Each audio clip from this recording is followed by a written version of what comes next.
Well, France 24's Angela Diffley joins me on the set to talk a bit more about all of this, more specifically Ali Larijani. Angela, he has been very important following the death of the Ayatollah. Just tell us a bit more about the level of importance that he had and where that leaves Iran's leadership now.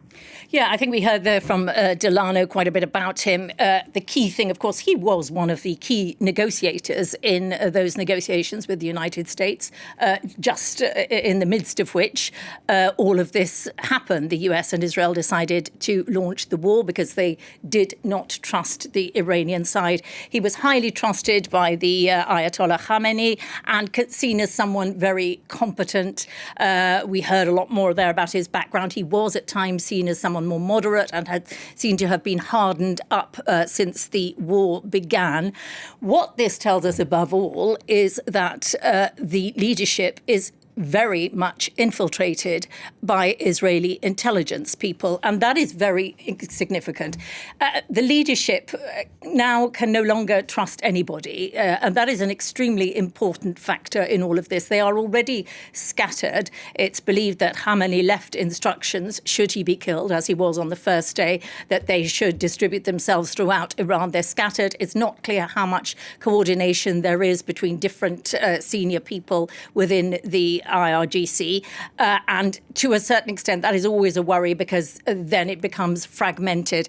Above all, they will be worried that they are infiltrated by Israeli intelligence and they simply do not know who to trust. So how significant is the death of Ali Larijani if it is indeed confirmed by Iran?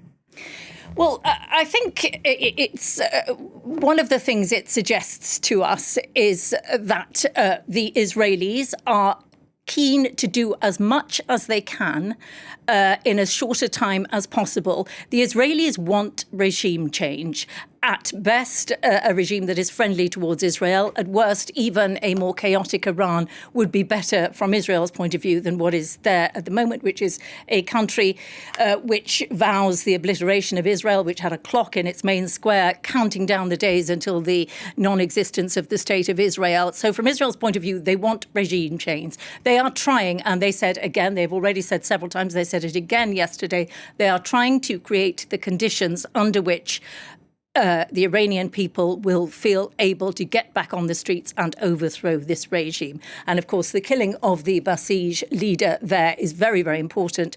It shows again that the Israelis are trying to create conditions where that very suppressive, brutally suppressive police force is no longer on the scene. That is above all what this is about. They fear because they fear that the Americans at any point Trump could decide that the cost of all of this is too great politically and in terms of financial cost and the oil prices going up, and that Trump's main wish is to get control of Iran's oil, not necessarily regime change. He'd be happy with a sort of Venezuela-style outcome, which is very unlikely, but that he wants control of Iran's oil as leverage over China, because China buys a lot of Iranian oil. He has a meeting coming up in China in 2 weeks or so. He's talked about postponing that. He wants control of Iran's oil. The Israelis think that's his main motivation, and they're trying to accomplish as much as they can in case the US pulls out. So, Angela, here we are now 2.5 weeks into this war. Is this a major escalation?